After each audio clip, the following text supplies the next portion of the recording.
Depuis 1789, le roi joue un double jeu. Louis XVI n'a jamais vraiment accepté les changements et regrette d'avoir été forcé de quitter le château de Versailles.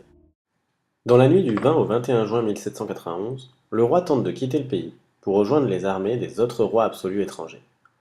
Il espère ainsi revenir pour envahir la France, chasser les révolutionnaires et rétablir la monarchie absolue.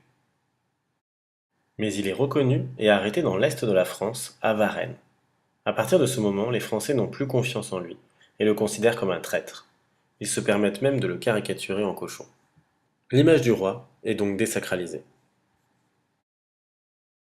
Quelques mois plus tard, la situation est très difficile pour les révolutionnaires puisque la France est menacée d'être envahie par l'Autriche et la Prusse, qui veulent aider Louis XVI à rétablir la monarchie absolue. Paul, on joue. Face à ce danger, le 10 août 1792, des soldats et des sans-culottes attaquent le palais des Tuileries.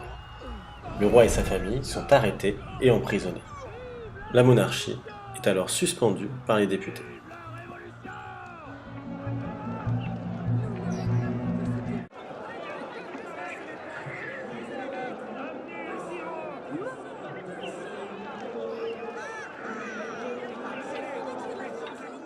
En septembre 1792, suite à la victoire de Valmy, bataille durant laquelle les soldats révolutionnaires parviennent à battre les armées étrangères, la République est proclamée. Le roi est ensuite jugé par les députés, qui votent la peine de mort à 387 voix sur 726 députés.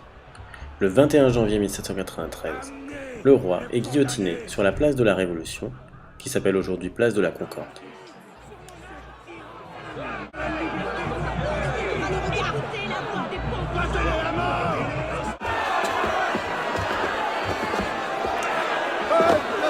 Je meurs innocent. Messieurs, je suis innocent de tout ce dont on m'inculpe.